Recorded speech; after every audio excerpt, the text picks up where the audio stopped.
ஓம் அமிர்தீஸ்வரியே நமக. ஓம் நம சிவாயா. நாம இன்னைக்கு ஸ்ரீ குரு கீதை புத்தகத்துல 2வது அத்தியாயத்துல 71வது ஸ்லோகம் பார்க்க போறோம். ஸோ லாஸ்ட் வீடியோல என்ன பார்த்தோம்? பிண்டம், பதம், ரூபம், ரூபாதீதம் அப்படிங்கிற வார்த்தைகளோட அர்த்தம் பார்த்தோம். அப்படின்னா என்ன? ஞான மார்க்கத்துல என்ன சொன்னோம்?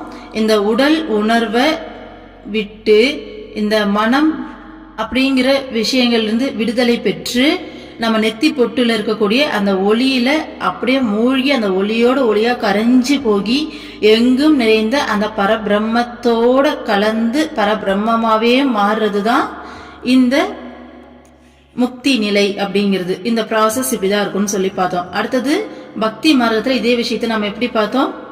இறைவன் அல்லது நம்மளுடைய குருவோடைய நினைவுல மூழ்கி மூழ்கி மூழ்கி சோ இந்த உடல் உணர்வை விட்டு விடுதலை அடைஞ்சு அடுத்து மனம் அப்படிங்கிற நிலையும் மறந்து முழுமையா அந்த இறைமயத்தோட அந்த உணர்வுல இறைவனோட குருவோட கலக்கும் போது நம்மளை சுத்தி இருக்க எல்லாமே நம்மளுடைய குருவாவே தெரிஞ்சு ஒரு லெவலுக்கு மேல அவங்க வேற இல்லை நாம வேற இல்லைன்னு சொல்லி அவங்களும் நாமளும் அந்த ஐக்கிய நிலையாகி ஸோ நாமளே அவங்களா மாறுறது, 2 பேரும் வேற வேற இல்லைன்னு சொல்லி ஒன்னா இணையிறது தான் பக்தி மார்க்கத்துல முக்தி அப்படின்னு சொல்லி பார்த்தோமா. எக்ஸாம்பிளுக்கு நம்ம அம்மாவை சொன்னோம். ஸோ அம்மா கிருஷ்ணாவை தியானிச்சு ஒரு லெவலுக்கு மேல கிருஷ்ணாவாவே மாறினாங்க. சுத்தி இருக்க எல்லாமே கிருஷ்ணாவா பார்த்தாங்க அம்மா. அடுத்தது தேவிய அம்மா தியானம் பண்ணாங்க. அதே மாதிரி தேவியாவே மாறினாங்க. ஸோ அடுத்து என்ன பார்த்தோம்? உடல் எடுத்த மனிதர்களுக்கு குரு தான் பாத்தீங்கன்னா சிவன், குருதான் தெய்வம், குருதான் உறவு, குருதான் நம்மளுடைய சொந்த ஆத்மாவும் கூட அப்படின்னு சொல்லிட்டு பார்த்தோம். அடுத்து ஒரு முக்தனுடைய நிலை எப்படி இருக்குன்னா, எதையுமே விரும்ப மாட்டாங்க, எதுலையுமே விருப்பம் இல்லாம தனிமையை விரும்புவாங்க. அதே மாதிரி அவங்களோட மனசு அவ்வளோ அமைதியா இருக்கும். பொறாமை, கவலை அப்படிங்கிற குணங்கள்லாம் இருக்காது. குழந்தை மாதிரி கள்ளம் கபடமற்ற மனநிலையோட இருப்பாங்க. ஸோ அடுத்து என்ன பார்த்தோம்? குருவோடைய அருளுக்கு மட்டும்தான் நமக்கு அந்த நிரந்தர சுகத்தை அளிக்கக்கூடிய அந்த ஒரு தன்மை இருக்கு. அதை தவிர இந்த உலகத்துல எவ்வளவு பெரிய விஷயமா இருந்தாலும் அந்த நிரந்தர சுகத்தை கொடுக்க முடியாது. எவ்வளவு பெரிய வேதமா இருந்தாலும் சாஸ்திரமாக இருந்தாலும் சரி, காலங்காலமா இதுதான் நடந்துகிட்டு இருக்கு. குரு வருளால குரு பாதத்துல கிடைக்கிற அந்த சுகம் வேற எங்கேயுமே கிடைக்காது அப்படிங்கிற விஷயத்த பார்த்தோம். அடுத்து என்ன பார்த்தோம்? விருப்பு வெறுப்பு இல்லாம தனிமையில வசிக்கிற ஒரு முனிவருக்கும் ஒரு யோகிக்கும் கிடைக்கிற சுகம் அப்படிங்கிறது தேவலோகத்தை ஆட்சி செய்யற இந்திரனாக இருந்தாலும் இந்த பூலோகத்தை ஆட்சி செய்யற சக்கரவர்த்தி அதாவது அரசனாக இருந்தாலும் யாருக்குமே அந்த சுகம் கிடைக்காது. ஸோ இந்த தேவேந்திரனோட சுகத்தையே கூட அந்த யோகிகள் ரொம்ப துச்சமா கருதுவாங்களாம். ஏன்னா அந்த சுகம் ஒரு சுகமே கிடையாது. அதை விட ஒரு பேரானந்த நிலையில அவங்க எந்த நேரமும் இருக்கிறதால இந்த சுகம் அவங்களுக்கு ஒரு பெரிய விஷயமாவே தெரியாது அப்படின்னு சொல்லிட்டு பார்த்தோம். அடுத்தது குருவோடைய உபதேசத்தின் மூலமா இங்க 2 கிடையாது, இங்க எல்லாமே ஒண்ணுதான் பிரம்மம். அப்ப 2 கிடையாது, ஒன்னே ஒண்ணுதான். அப்ப நான் வேற இல்ல, அந்த பிரம்மம் வேற இல்ல, நானும் அந்த பிரம்மமும் ஒண்ணுதான், பிரம்மமே நான் அப்படிங்கிற மனநிலையில அப்படிங்கிற பாவனையில இடைவிடாம அந்த பயிற்சி செஞ்சுட்டே இருந்தோம் அப்படின்னா முக்தி அப்படிங்கிறது ஒரு நிமிஷத்துல கிடைக்கும் அப்படின்னு சொல்லி பார்த்தோம். அந்த கிடைக்கிற அந்த நிமிஷம் நம்ம செஞ்ச எல்லா பாவங்களும் அழியும் அப்படின்னு சொல்லி பார்த்து நேத்து முடிச்சோம் இல்லையா? சோ இன்னைக்கு 71வது ஸ்லோகம் பார்க்க போறோம். கிமா வாஹனம் அவ்யக்தே வியாபகே கிம் விசர்ஜனம் அமூர்த்தௌ ச கதம் பூஜா கதம் தியானம் நிராமையே. காண இயலாத பிரம்மத்திற்கு ஆவாகனம் எதற்காக? எங்கும் நிறைந்த ஒன்றை எதற்காக விசர்ஜனம் செய்ய வேண்டும்? உருவமானதை எப்படி பூஜிப்பது? நிராமயமானதை எப்படி தியானிப்பது? சோ கடைசி வீடியோல லாஸ்ட் ஸ்லோகத்தோட மீனிங் என்ன பார்த்து முடிச்சோம்? முக்தி அப்படிங்கிறது அந்த சமாதி நிலை பாத்தீங்கன்னா ஒரு நிமிஷத்துல செஞ்ச பயிற்சிகளுடைய பலனா ஒரு நிமிஷத்துல கை கூடும். அப்படி வந்த பிறகு அது நிரந்தரமா இருக்கும். இது வரைக்கும் செஞ்ச எல்லா பாவங்களும் அந்த நிமிஷத்துல அழியும் சொல்லி பார்த்தோமா. இப்போ இதுல என்ன சொல்றேன்னா, அந்த முக்தி பெற்றவங்களுடைய நிலை எப்படி இருக்குன்னு சொல்லி சொல்றாங்க. என்ன சொல்றாங்கன்னா, காண இயலாத பிரம்மத்திற்கு ஆவாகனம் எதற்காக? ஆவாகனம் அப்படிங்கன்னா ஒரு உருவத்துல இறைவனை வரவழைக்கிறது. அடுத்தது எங்கும் நிறைந்த ஒன்றை எதற்காக விசர்ஜனம் செய்ய வேண்டும்? அந்த உருவத்தை திரும்ப நம்ம கரைக்கிறது. ஓகேங்களா? ஸோ ஃபர்ஸ்ட் இந்த 2 லைனுக்கு மீனிங் பார்த்துடலாம். ஸோ நம்ம பிள்ளையார் சதுர்த்தியில என்ன பண்ணுவோம்?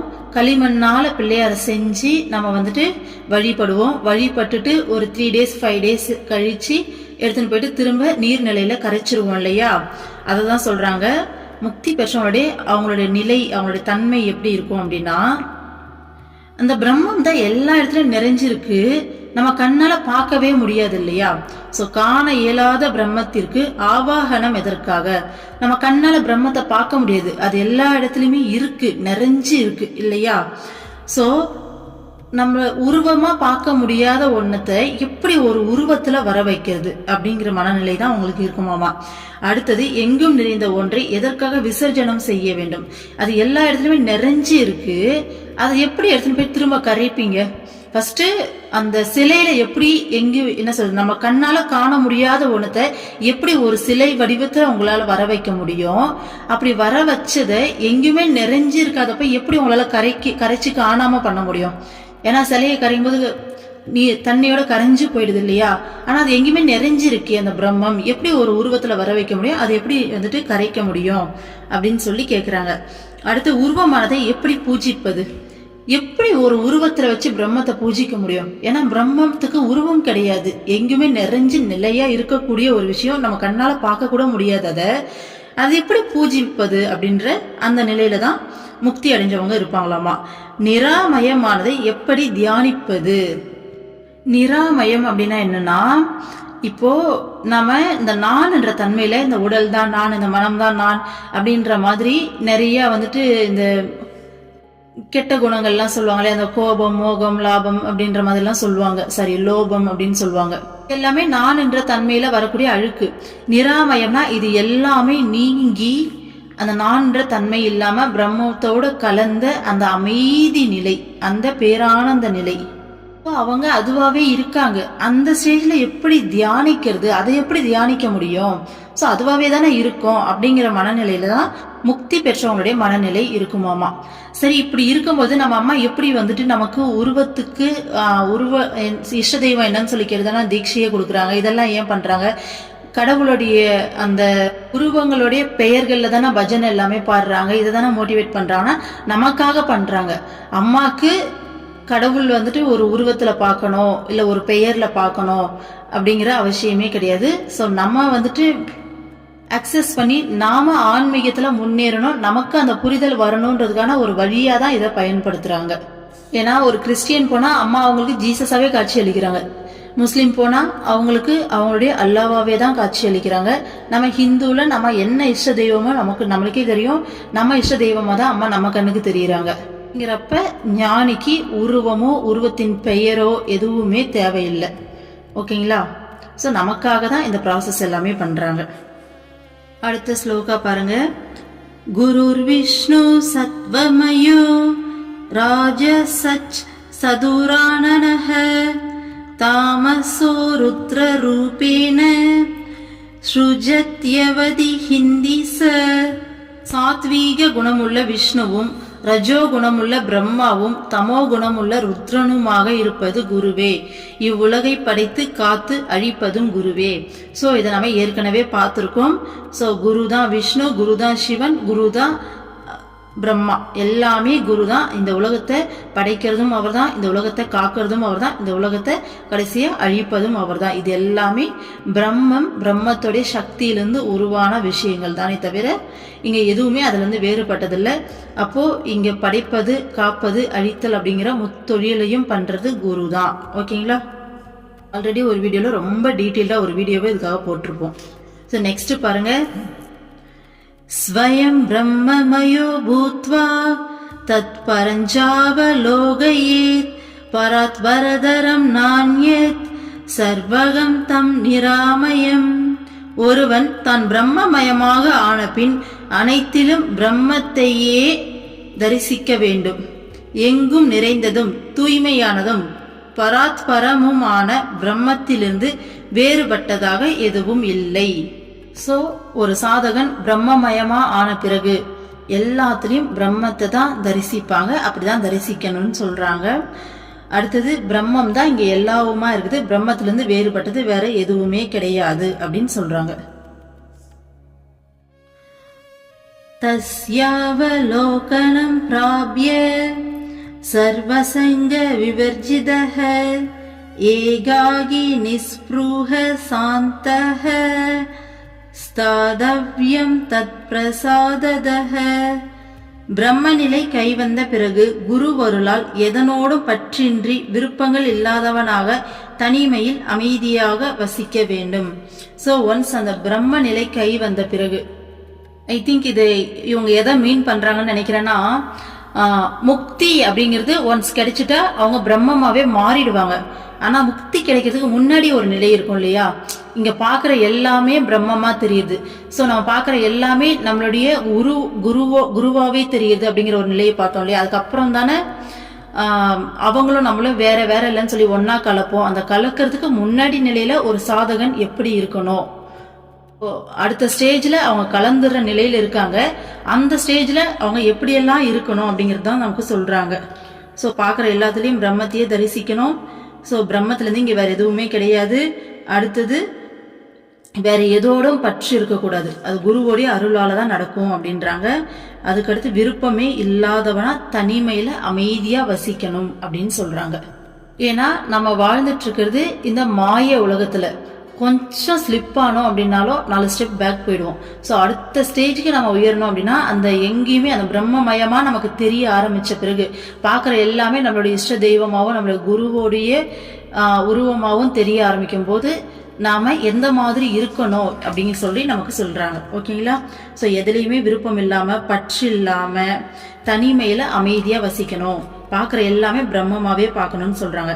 அடுத்த ஸ்லோகம் பாருங்க.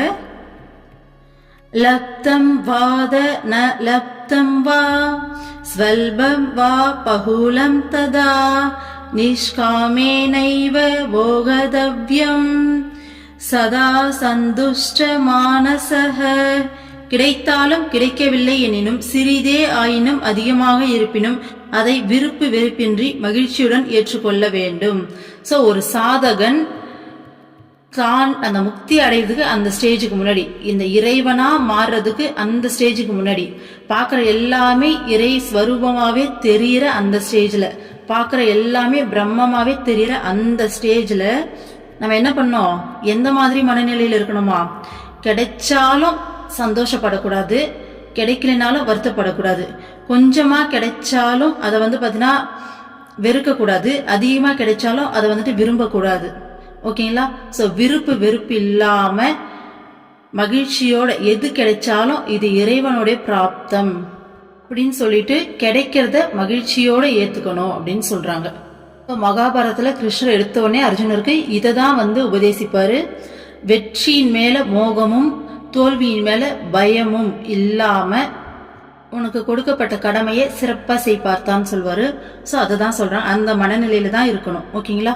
ஸோ அதிகமாக கிடைச்சாலும் கம்மியாக கிடைச்சாலும் ஒருவேளை கிடைக்காமையே போனாலும் நம்ம சந்தோஷமோ வருத்தமோ அடையாம என்ன கிடைக்குதோ எது கிடைக்குதோ அது கடவுளுடைய பிரசாதமா எண்ணி நாம சந்தோஷமா அதை ஏத்துக்கணும் அப்படின்னு சொல்றாங்க. அடுத்த ஸ்லோகா பாருங்க. சர்வஜ்ஞ பதமித்யாஹுர் தேஹி சர்வமயோ புவி சதானந்த சதா சாந்தோ ரமதே யத்ர குத்ரசித். இவ்வுலகில் எங்கே இருந்தாலும் எங்கும் நிறைந்த எப்போதும் ஆனந்தமாக அமைதியாக இருக்கும் நிலை சர்வஜ்ஞ நிலை என்று சொல்லப்படுகிறது.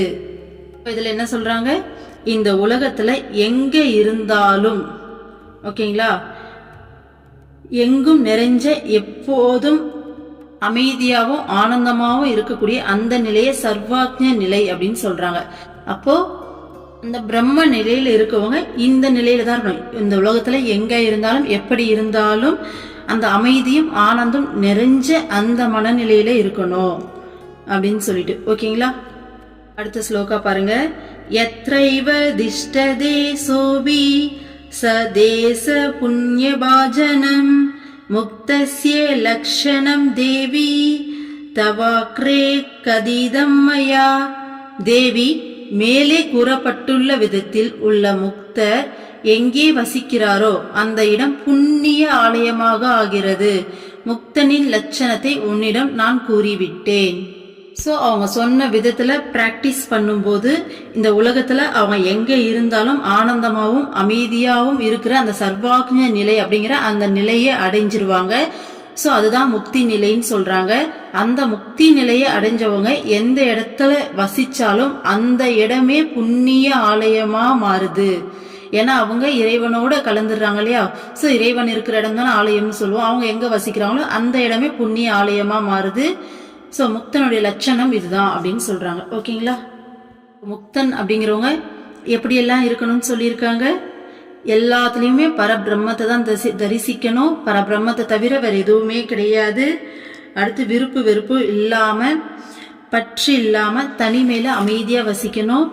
கிடைச்சாலும் ஒரு விஷயம் கிடைக்கலனாலும் அதுக்கு வருத்தமோ சந்தோஷமோ படக்கூடாது. விருப்பு வெறுப்பு இல்லாம கொஞ்சம் கிடைச்சாலும் அதிகமா கிடைச்சாலும் அதை சந்தோஷமா ஏத்துக்கணும். அடுத்தது இந்த உலகத்துல எங்க இருந்தாலும் ஆனந்தமாவும் அமைதியாவும் இருக்கணும். இதுதான் ஒரு முக்தருடைய லட்சணம். இப்படிப்பட்ட முக்தர் வசிக்கிற இடமே மிகச்சிறந்த புண்ணிய ஆலயமா மாறுது அப்படின்னு சொல்றாங்க. ஓகேங்களா. ஸோ இது எல்லா பாவத்தையுமே நம்மளால முடிஞ்ச அளவுக்கு நாம பிராக்டிஸ் பண்ணோம். ஸோ பிராக்டிஸ் பண்ண தான் அடுத்தடுத்த ஸ்டேஜுக்கு நம்ம வந்துட்டு மாறுவோம். முக்தி அடைஞ்சவங்களுக்கு தான், நமக்கு கிடையாது அப்படி கிடையாது. ஒரு விஷயம் கிடைச்சாலும் கிடைக்கலனாலும் அதுக்கு சந்தோஷமோ வருத்தமோ இல்லாம இருக்கிறத ஏத்துக்கிற அந்த மனநிலை இது நம்ம கிட்ட நம்ம குரு பக்தியில வரும். ஸோ அம்மா நமக்கு இதை கொடுத்துருக்காங்க, அந்த சரணாகதி மனநிலை. எது கொடுத்தாலும் எது கிடைச்சாலும் ஓகே, அம்மா கிட்ட இருந்து வந்திருக்கு, அம்மா இதை கொடுத்துருக்காங்க, இதை நம்ம முழுமையா ஏத்துப்போம் அப்படிங்கிற மனநிலை தான் அது இல்லையா. அடுத்தது இந்த உலகத்துல எங்க இருந்தாலும் நம்மளுடைய சந்தோஷம், அந்த மன அமைதி, மன சந்தோஷம் அப்படிங்கிறத விட்டு கொடுக்காம, எந்த ஒரு விஷயத்தையும் டிஸ்டர்ப் ஆகாம இறைவனுடைய பிராப்தம் அப்படின்னு சொல்லிட்டு அந்த மனநிலை எல்லாமே நாம பிராக்டிஸ் பண்ண நாமளும் அந்த முக்தி நிலையை நோக்கி பயணப்படலாம். ஸோ அதுக்காக தான் இந்த முக்தனுடைய லட்சணங்கள் எல்லாமே இதில் சொல்லி கொடுத்துருக்காங்க. ஸோ ஒரு முக்தனுடைய லட்சணம் இதோட முடியுது. அடுத்த கான்செப்ட் ஸ்டார்ட் ஆகுது. ஸோ இதோட இந்த வீடியோ முடிச்சுக்கலாம். ஓம் விருத்தீஸ்வரி நமக. ஓம் நம சிவாய. சர்வம் கிருஷ்ணார்ப்பணம்.